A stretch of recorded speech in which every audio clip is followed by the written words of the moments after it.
ไม่ได้ปิดมามาเป็นกระดาษคือกันบอกว่าปิ้นนักไปไทยเบาก็หน่อย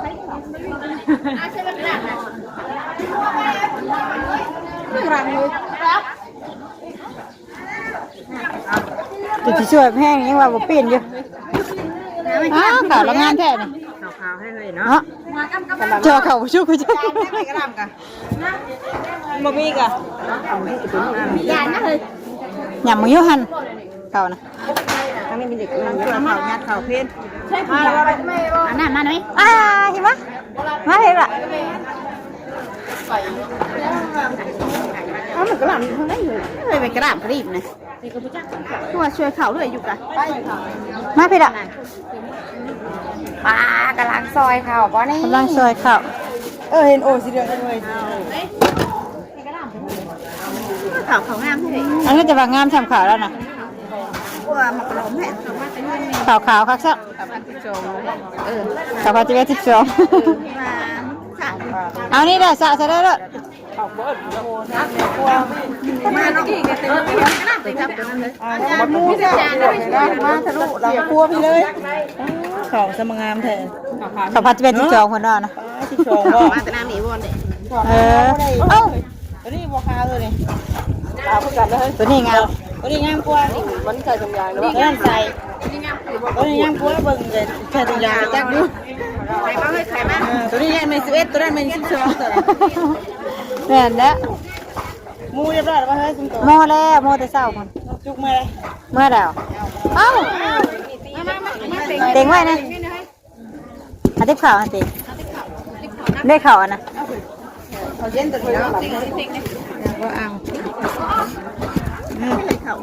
งามนู่นงามใบเกลือป่ะล่ะใบเกลือป่ะดินนี่นะเกลือกับงามซ้ำใบอยู่กับสีบ่นะสีกับลงใบเนาะนี่ใบเกลือตกใจว่าแล้วว่าเขาทอดต้องใบเกลือได้แม่เขางามใช่ใบเกลือกระแซบได้แม่ได้จะเลยมาใบเป็นมุ่งบุญมันบักแต่มู่บุญนั่นแม่กับเบิกไว้ป่ามู่แล้วเด้อเขาว่าเพิ่งก็ยังบ่ได้เอาไปกว่าเนาะยังก็ได้เวลาเก่าเขาจะเป็นทุกคนเลยเนาะมุ่งล่ะว่าสำหรับหมู่จะปล่อยว่าไว้ทุกสั่งขมูข้าวไก่น้ำตาลไข่ยุหลายคนขมิ้นกับข้าวไปอย่างไรเขาต้องพูดนั่นน่ะถุงมัน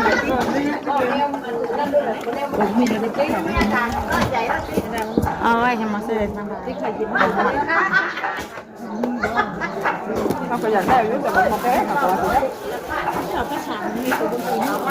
ถุงเลยเขาดูว่าขึ้นมาเขาดู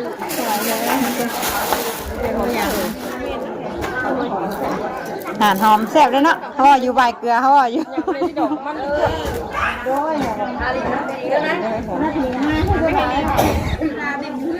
เอาเสือเมื่อวะเมลจะแก้ผู้หลัง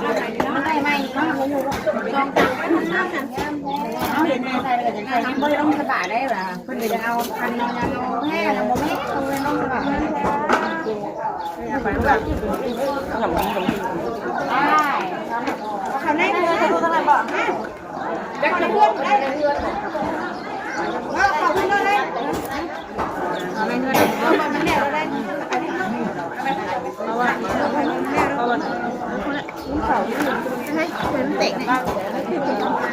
ตัวนี้มันอยากกินมาความหมดมาความหมดเองอยากปีนนะจะมาตื่นตัวเยอะเลยจะได้ไปหาภาษาอีกเหรอใจหายนั่นใช่ไหม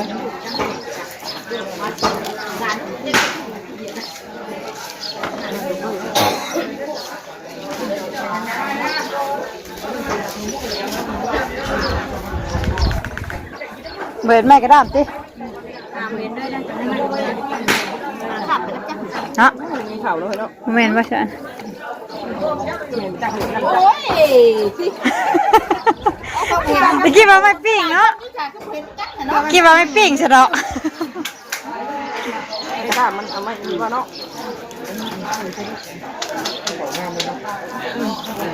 ขาวๆงามสักมีงานประจำน้อยอย่างน้อยอย่าง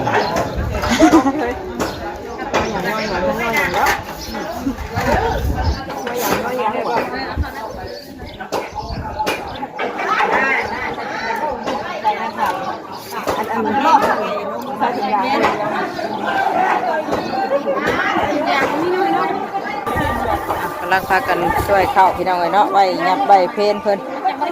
ทางเมืองเตอร์กับพากันมูได้เรียบร้อยเลยทางผู้ทางตู่เพิ่นก็เลยมาทางหลังครัวเพิ่นมาซอยเวียกเฮ็ดอยู่เฮ็ดกินไม่ย่อข้าวเที่ยงเนาะตอนเช้าก็ตัวเพิ่นย่อเรียบร้อยแล้วยังเหลือแต่ตอนเที่ยงใบเกลือนะใบเกลือเลยขาวๆนะปลาเป็นมือกล้องให้เมื่อกี้นี่แกงหม้อต้มขนาดเนาะอีกจังหน่อยพุ่นแหละตอนนี้ก็จังงงมาฮอดมื้อบุญแล้วมันนี่ก็10 โมงพี่น้องเอ้ยเนาะใกล้สิได้ย่อข้าวเลย11 โมงแล้ว11 โมงครึ่งย่อข้าวย่อน้ำเนาะมาซอยเรียกทางเพื่อนบุญคือเก่ามื้อนี้กับปลาลุงเลยพอกันตอนสีสวยๆแน่เนาะ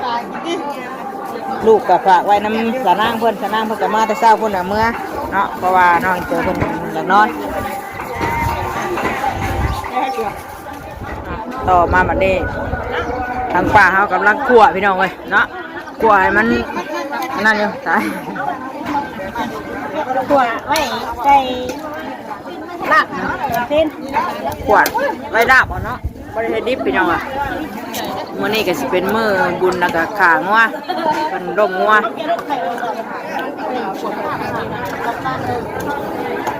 ช่องหม้อเลย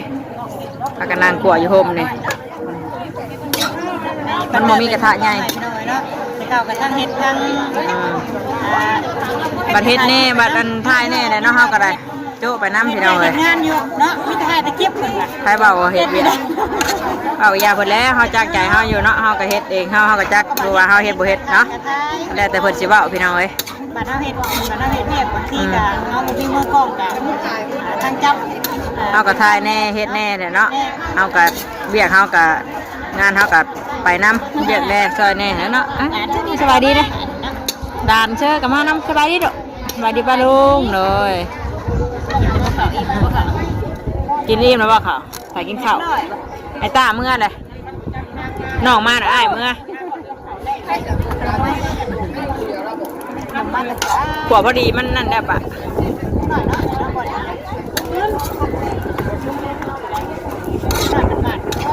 ร่มได้สวยมากผัดชีร่มมาเนี่ยโมมาเนี่ยได้ว่าหามาแล้วนางยากขึ้นยังละมังกระซ้ำขนมมาเลยเอ๊ะมาแล้วเอาเลยพ่อเอาลุงพ่อก็เอาขึ้นมาเทิงมาแล้วอยู่ด้วยกันมันล้นนี่พ่อว่านี่ไอ้บ้าไปได้ปะในว่านึ่งกันมีซุปน้ำหม้อเป็นหม้อเนาะนะเพราะมันไม่ซุปแนวพอดีชำระหรือเปล่าเพราะว่าเขาจำไม่ได้อันนี้ก็มาเลยจ้ะมันสิแข็งไม่เลยผู้ท่านน่ะหน้าหาเนี่ยไม่ค่ะเทใช้แล้วละกากระซ้ำนะ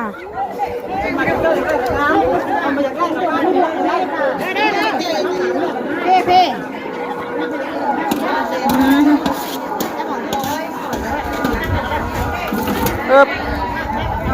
พอดีเลยนะ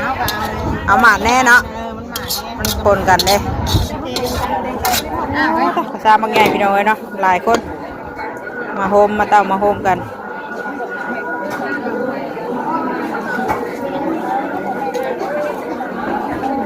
จับเด้อไปบุบเนาะฮะนะเมื่อได้นะติเอ็มเดี๋ยวเมื่อได้นะฮะเนาะเป็นหายได้ฮะใกล้ชิย่อเข่าแล้วใกล้ชิได้กินเนี่ยเห็ดหมอกขอบ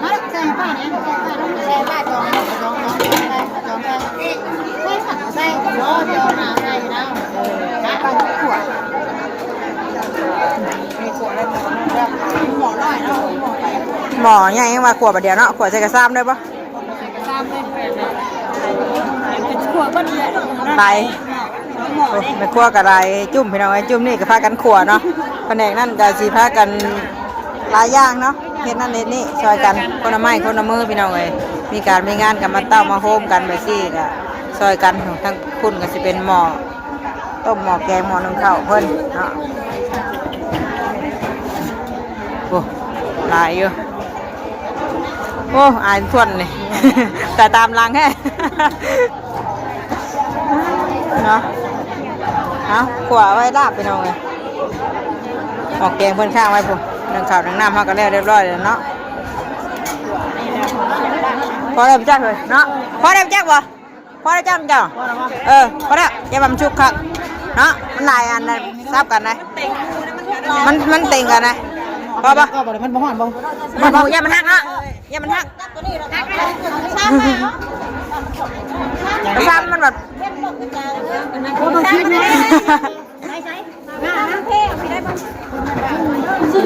มันหักในงวงมันได้ งวงหักลงหันเพราะงั้นเนาะ เอาว่าจะเอาลงหรือทำงานยันลมพัดได้กี่นี่นะเอาย่อมาใส่เอาย่อไปไว้เลย ทำแย่ดิ ยันงวงมันหักเลยแห้งนะลมเราไปแห้งนะเฮ้ยเอาเฮ้ยตักใส่เฮ้ยมันสวยดิเอ๊ะเหรอ เอาชี้มันนัวดูนัวนะป่ะคนใส่ได้นัวป่ะ นัวไว้ป่ะนัวอยู่ป่ะ นัวได้ใครรักษามัวนัวอะไรกันป้าบักซิบเด้อไปฉันเดี๋ยวรอจักหน่อยพี่น้อยเนาะเดี๋ยวคนลาบพากันซุปลาบเลยป้าบักซิบเลยโอเคจ้ะเสียงกระสิบวุ่นวายต้มเซลนะพี่น้อยเนาะหลายผู้หลายคนที่มันแซ่บเลยกับมีแซ่บเลยนะเขาเบิ่งเป็นแซ่บเลยนะ เอาข่าวเนื้อมันเนาะ เอาเนื้อมันจะได้คนอยู่หลายเนาะมันมีตัวเพิ่นเอามากี่นี่ก็ซ่านน้อยนึงเดี๋ยวถ้าได้ใส่ดิ แต้มหลังดิ สุกแล้วเนี่ยเลยเนี่ยตัวป้าทำไว้ตามนี้ก่อนกลัวแล้วหรือว่าจะ ย่างอยู่ให้แมงเชื่อบ้างค่ะ เปลี่ยนกันดิ เปลี่ยนกันหากระขวดได้3 หม้อนั่งน้องน่ะ จะหน่อยได้ไม่ได้คนนี้เนาะอย่าทูขึ้นมานะ เป็นมาแล้วปะ เอาหน่ะเอาอันนั้นมึงเอาเนี่ยย่าได้ไว้ไม่น่าก็กันไม่เห็นหรอกจะเลยป่ะเขาว่าเขามีอย่างนี้ป้าอะไรป้าเจ๊ต่อทำนั่นบากเลยมันขูดบากเลยแต่ไม่ได้เนาะไม่โดนก็โดนเพื่อระยะนั้นมาขูดไม่จับมาแต่หันป้าพี่น้องไว้ได้ได้ใช่บากมือเนาะมูในเส้นนะปวดหน้าหมดอ่ะเป็นพากันยำหมกหุ้งเนาะห่อหมกหุ้งไว้นั่งคักเท่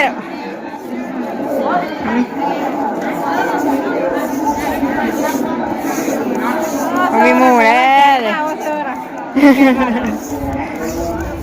เมืองเผาป้าห้องหุ้งเฉย ยำมือใจป้าเตยยำมือเราใส่รอบเลย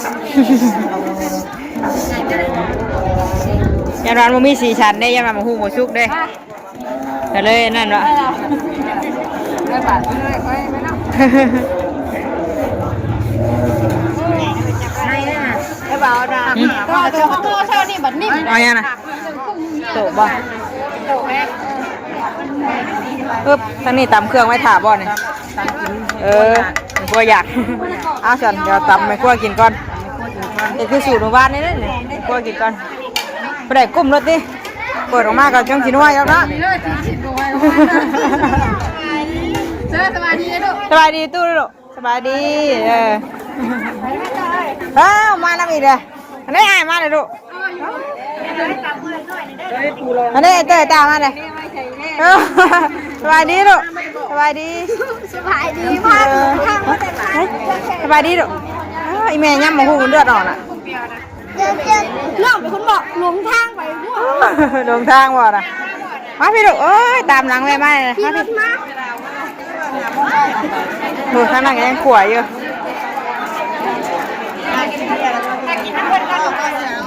แก้วชาดุห่อนกะไม่ได้ตำน่ะป้าตำอยู่น่ะมาตำหุ้งอย่างกี่ตำหุ้งวะจังไหนเพิ่นตำ2 มิตรนะแม่เด้อเนี่ยลูกละใช่แม่ให้เงินชาวนี้ได้ชื่อได้ให้ได้ทางชื่อทางขายคนหลายอย่างเนาะ2 มิตรนะแม่เด้อช่วยแก้เชื่ออะไรห้อนมานี่เนาะลูกก็มาตามแล้วสิดำหยาเพียงเลยเนาะ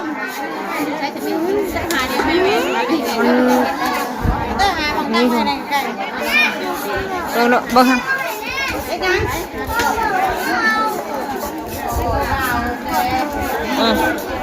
เดี๋ยวเราตามก่อนด้วยให้หน่อยชิมน้ำ อยากตำมะฮุ่งว่าม น้าอ้ายนี่นะเพิ่นอยากชิมตามหง จังหน่อยเด้อ หน้าป้าแล้วยังตามอยู่ตามสักกะป้าด้วยบ่คนยังบ่แล้วอยู่ขวบเหมือนกันนะสบายดีบ่งามกัน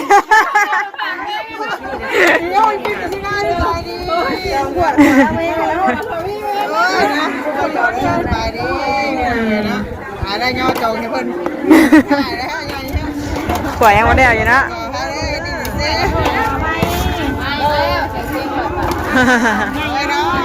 นี่เด้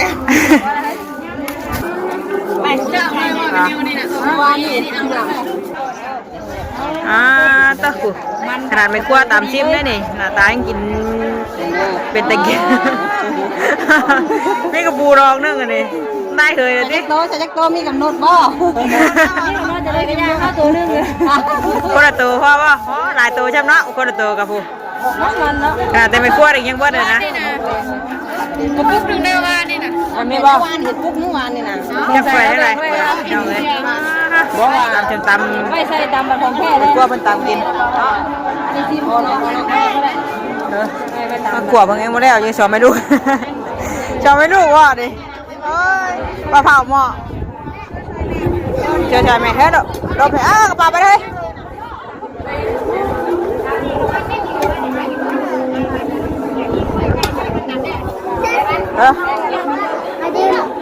นอกไหมดอกจังหน่อยก่อนหาป้าเป็นตำหมูก่อนเราจะกินอ่านเทียน้ำเดียวเฮ้ยหมอหนึ่งเนาะอีหมอนี่กับเบิ้ลมาน้ำเบิ้ลดิไปได้ไปเอาเลยกวาดแล้วเรียบร้อยเดี๋ยวแต่ทั้งมาซุปอันนี้เนาะมาปรุงแล้วก็จังยอแขกคนเบิ้ลโอ้ปรุงไงคนตามมันไม่คั่วคนจะกินในก่อนไหนว่าชิมเลยเอ้ยคนหายชิมเลยเอาได้ดอกเฮียให้ดอกทำแต่แซ่บแท้นี่คุณเฮ้ยดอกแบ่งชื่อดอกแล้วตีตามหุ่งก่อนชิมไปก็ไม่อยากชิมเนาะมาชิมก็ชิมหวยทันเบื่อเข้ามานี่ เอาแบบอันให้มันโตติดแน่บ่ติดแน่แล้วบ่ ใช่มาชิมเลยชิมอยากชิมดิเยอะนะมาชิมให้ก็มาชิมเชื่อชิมว่ามากินว่าชิมเด้อชิมก่อนเด้อเบิ่งชิมก่อนพี่น้องเอ้ยโอ้ยได้แซ่บแท้นี่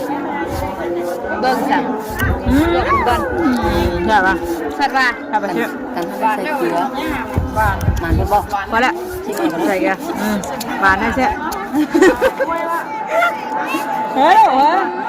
แซ่บป่ะมานี่ชิมเลยนี่แซ่บมาชิมเบิ่งกันบ่เชื่อโอ้แซ่บพี่น้องเอ้ยเนาะอันนี้ตำไม่คั่วเพิ่นตำกินก่อนอีกจังน้อยตำย่อแขกคนเพิ่นเนาะเดี๋ยวขวดลาบก่อนแซ่บป่ะหนาดำเต็มที่พ่อจะหากินน้ำนะไปเพื่อนพี่น้องเลยเนาะเดี๋ยวจบคลิปก่อนเดี๋ยวมาต่อให้บอกอีกเท่านึงเนาะคลิปนี้ไปก่อนอิ่มแล้วป่ะมาชิมดิไปจ้ะลาปลุงแบบเพลงชั้นนี้ก่อนเด้อพอกันอีกคลิปหน้าพี่น้องเลยคลิปนี้ไปแล้วสบายดีมีเพลงแค่ยักษ์สีรอดหรือบ่และคลิปก็ได้เนาะ